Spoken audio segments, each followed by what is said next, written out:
semua, jadi kami dari kelompok 2, kelompok 1 PPKN. Jadi kami kebagian tugas mendapatkan Sulawesi ya. Jadi bisa dilihat di sini ada beragam Sulawesi dan sepertinya juga ada teman-teman kita yang ingin berkunjung. Silakan. Halo.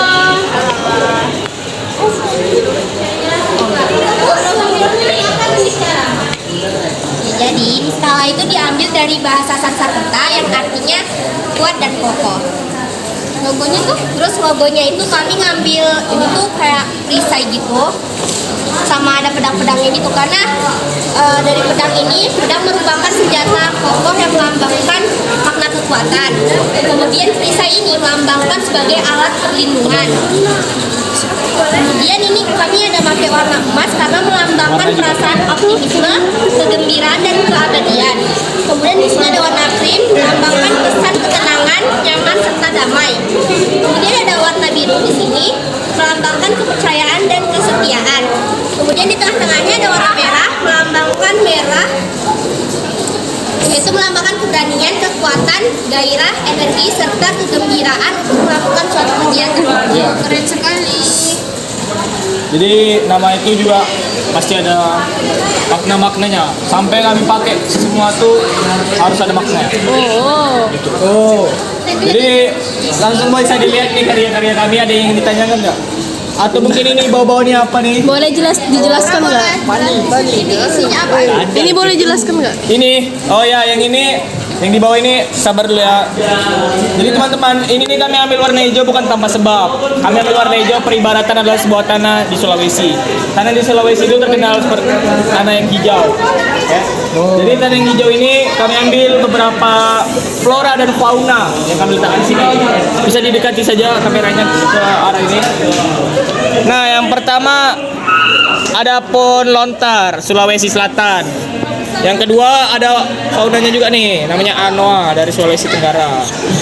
Terus ada Yaki dari Sulawesi Utara, ada babi rusa dari Sulawesi Utara, ada kuskus dari Sulawesi Utara, ada mandar dengkur dari Sulawesi Barat, ada burung jelang dari Sulawesi Selatan, ada maleo dari Gorontalo. Ini ada faunanya yaitu pohon lengusei dari Sulawesi Utara. Ini ada pohon ebony dari Sulawesi Tengah dan ada anggrek serat dari Sulawesi Tenggara. Jadi yang ini cuman rumput aja. Nah, kami kasih filosofi dulu. Kenapa kami ambil pakai warna hijau, warna biru, dan warna biru seperti ini. Nah, yang hijau ini peribaratan seperti yang tadi saya bilang, yaitu peribaratan tanah yang hijau. Lalu biru tua di sini kelihatannya jelas beda birunya. Nah, biru tua ini terdapat peta. Dalam peta ini kita bisa lihat misalnya dari atas langit. Peta itu di sekelilingnya itu laut. Jadi kami ambil warna biru tua adalah peribaratan lautnya. Lalu di atas ini ada biru muda. Biru muda ini melambangkan langit-langitnya. Jadi kami ngambil ini temanya bumi. Ya gitu. Keren. Macam tuh. Yes. Sabar lah, yang bertanya terus. Saya mau bertanya. Jelasin lah Pandi. Jadi di sini materi berikutnya akan dijelaskan oleh Pandi. Ya, silakan. Ini materi siapa ya? Nia ya? Oke, kamera bisa mendekat kamera. Jadi ini kami bikin juga ada konsepnya. Jadi kayak dibuka lu baru terbuka. Wih, keren ya. Nah, lanjutnya jelasin. Nah, jadi ras di Sulawesi itu sebenarnya banyak, apalagi sekarang itu udah banyak kayak percampuran antara ras gitu. Tapi di sini ada yang pertama ada ras Proto Melayu atau Melayu tua. Ciri-cirinya berambut lurus, kulitnya kuning kecoklatan dan matanya sipit. Contohnya ada di suku Toraja dari Sulawesi Barat dan suku Lauje dari Sulawesi Tengah. Kemudian yang kedua ada suku Deutro Melayu. Ada ras Deutro Melayu atau Melayu muda. Ciri-cirinya rambut lurus berwarna hitam, bola matanya berwarna coklat, mata sipit, kulitnya putih cenderung kuning dan sawo matang, tulang rahangnya lebih kecil daripada Proto Melayu dan tubuhnya cenderung kecil. Contohnya ada di suku Bugis dari Sulawesi Selatan dan suku Buton dari Sulawesi Tenggara. Kemudian ada ras Mongol Seploi, yaitu dia ini mirip sama ras Mongoloid. Dia memiliki kesamaan warna kulit yaitu kuning bangsat. Contohnya dari suku Minahasa dari Sulawesi Utara. Nah, ada lagi nih tentang Boleh nanya nggak? Bisa tolong jelasin nggak apa yang maksud dari gambar-gambar tari di sini? Nah, di sini akan dijelaskan oleh Lovely. Silakan Lovely. Nah, tari itu kan masuk ke kesenian nih. Jadi tari itu merupakan kesenian khas dari Sulawesi. Jika dilihat, aduh ya guys, maaf guys, Nggak bisa, kau paksa pun nggak bisa. Nah, jadi kita di sini ada tari Mabundu. Tari Mabundu ini dari Sulawesi Barat. Nah, tari Mabundu ini merupakan tari perang yang khas karena gerakannya tuh energetik dan sangat tangkas. Kemudian ada tari Mahambak. Tari Mahambak ini merupakan tari yang mengungkapkan perasaan gembira karena Mahambak itu artinya kegembiraan dan kesenangan. Kemudian ada tari Pakarena. Tari Pakarena ini merupakan tari yang menunjukkan keberagaman etnis budaya Makassar, Bugis, Toraja, dan Mandar di Sulawesi Selatan. Kemudian ada tari Balumpa. Tari Balumpa dari Sulawesi Tenggara. Biasanya itu ditampilkan untuk menyambut tamu terhormat yang datang ke daerah tersebut. Dan kisah tari Balumpa adalah sekelompok gadis yang tengah berdendang dan gembira dengan hati yang gembira dan tulus. Kemudian ada Amongo dari Gorontalo. Amongo ini merupakan kerajinan penganyam tikar dengan bahan dasar tiohu atau mendong, dan biasanya kerajinan ini dibuat oleh perempuan, dan Amongo ini berfungsi sebagai alas tikar, tempat tidur ataupun ruang tamu. Kemudian ada Faino, gambarnya gak ada sebenarnya guys kami taruh sini karena gak ada gambar yang kurang cocok. Jadi Faino ini berasal dari Sulawesi Tengah. Ini merupakan seni pertunjukan sastra. Faino ini biasanya diadakan saat upacara pembukaan. Gitu ya guys, tentang kesenian Sulawesi. Terima kasih ya Lovely. Ada lagi teman-teman yang ingin ditanyakan dari kelompok 1? Bahasanya ini udah belum? Bahasa ya, bahasa belum dijelasin. Oke, untuk bagian bahasa bisa dibuka. Oke, ini ada prosedurnya. Dibukanya diginiin, dikeluarin, pegang Lovely dan ditarik. Oke, bisa dilihat ya. Keren. Tandora Subar yang bikin. Lanjut. Oke. Mantap nih. Itu punya patir. Oke, punya Fatir. Jadi karena Fatir lagi presentasi, jadi kami yang itu. Oke, bisa dilihat di sini ada bahasa Makassar. Merupakan salah satu bahasa yang berasal dari Sulawesi Selatan. Contohnya areng, nama, bala, rumah, nempa, pergi, songo, teringat, arto tidur, mempo duduk, amneko pulang, tuang tenggelam, dan lain-lain. Yang kedua adalah bahasa Mandar. Bahasa daerah ini dituturkan oleh masyarakat suku Mandar. Contohnya beras, andiang, tidak, anjoro, kelapa, ala, ambir, opo, cucu. Yang ketiga ada bahasa Wotu. Bahasa ini banyak dipakai masyarakat di Kabupaten Wu Timur. Contohnya melanga, berjalan, dala, jalan, sila menikah, dan lain-lain. Nah, begitulah penjelasan dari bahasa. Keren sekali punya kelompok kalian. Kami kayaknya ini mengasih untuk temanya keren ya. Bisa mikir akan bumi gitu ya. Kayaknya 55 ada 55 bintang 5. Ya. Terima kasih. Oh, terima kasih. Jadi benar kami udah sih. Wah. Terima kasih banyak. Ya, aku.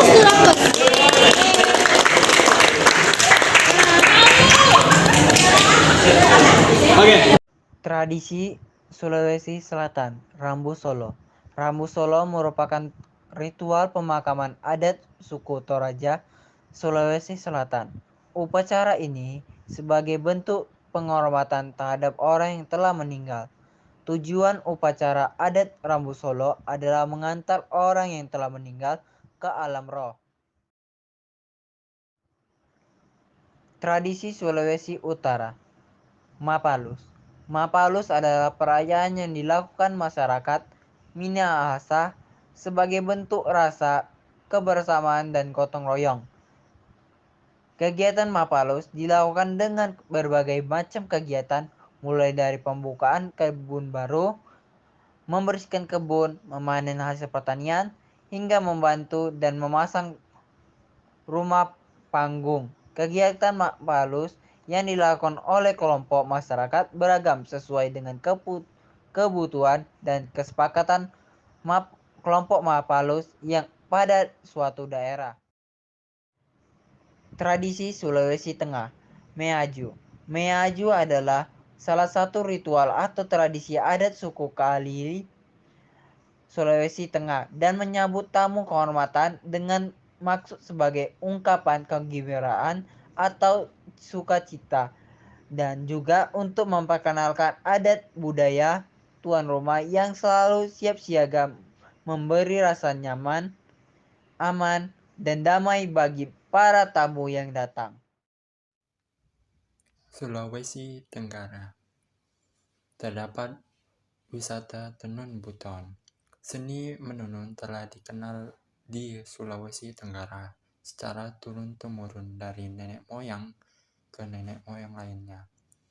Hasil tenunan ini sangat dikagumi karena dikerjakan dengan penuh keterampilan, ketekunan, dan kesabaran. Kerajinan tenun dari Kabupaten Buton ini, Sulawesi Tenggara, biasanya menggambarkan objek alam yang mereka temukan di sekitarnya. Yang kedua, Sulawesi Barat.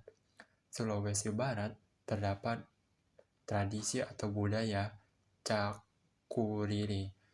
Cakuriri merupakan salah satu upacara adat Sulawesi Barat yang bisa dibilang sangat langka karena dilaksanakan 5 tahun sekali.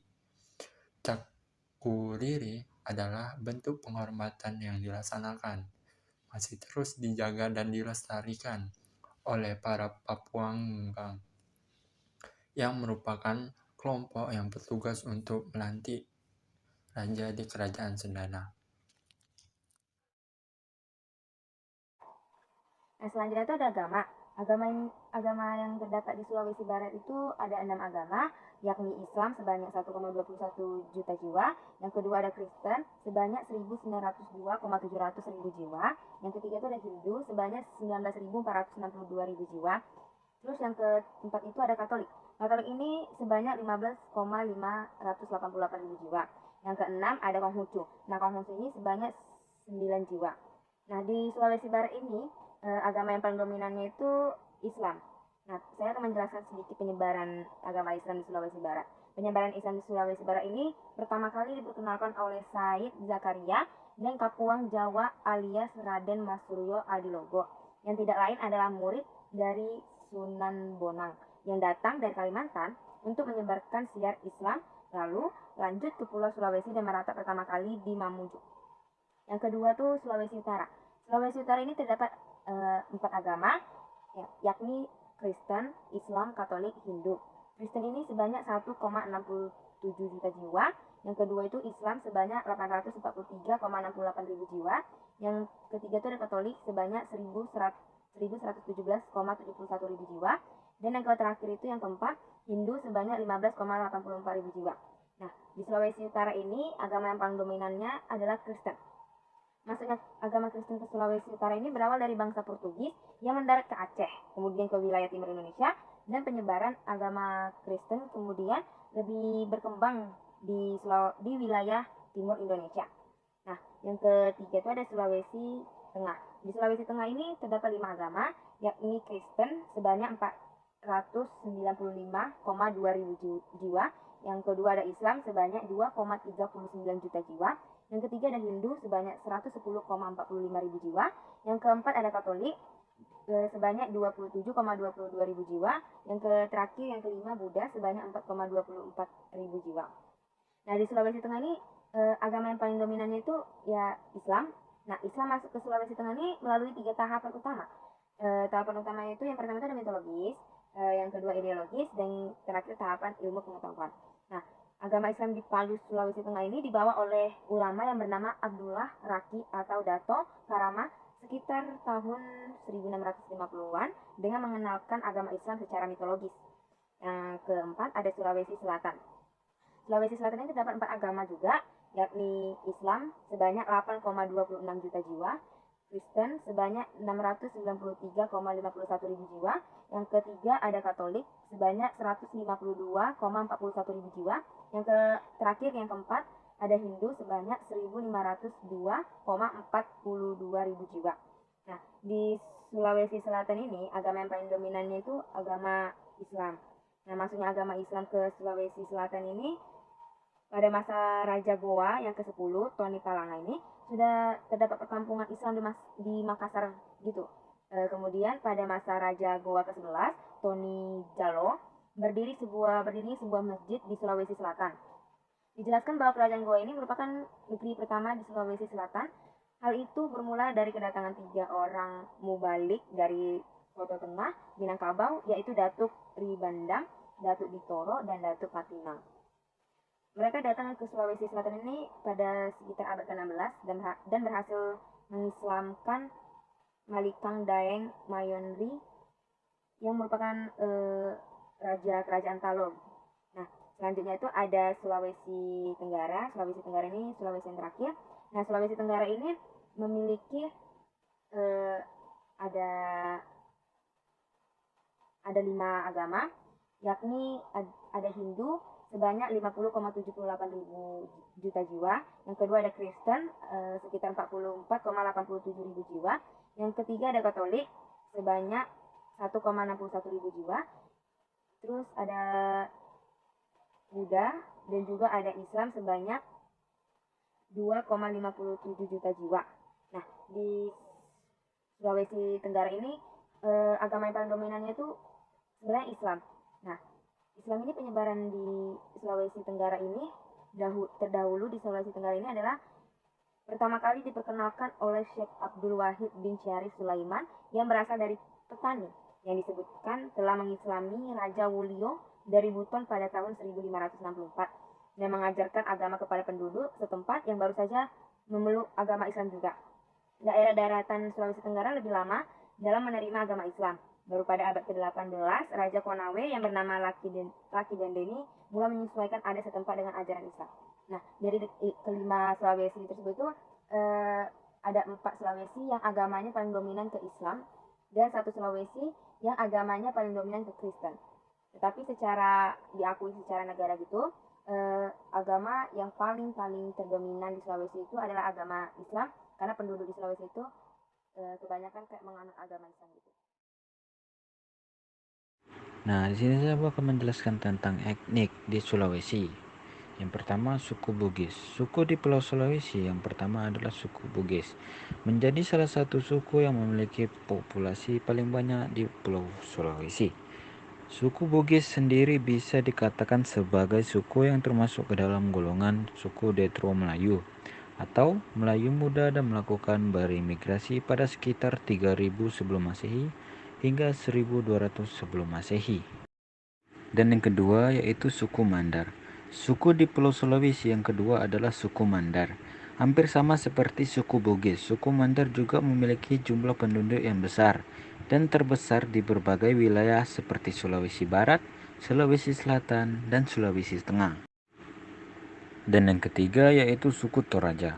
Suku di Pulau Sulawesi yang ketiga adalah suku Toraja. Suku Toraja adalah suku yang ditinggal wilayah pegunungan bagian utara dari Provinsi Sulawesi Selatan. Sebagai besar, masyarakat dari suku Toraja merupakan pemeluk agama Kristen Protestan, sementara agama yang paling tinggi adalah Katolik. Yang keempat, suku Makassar. Suku Makassar merupakan suku keempat di Sulawesi.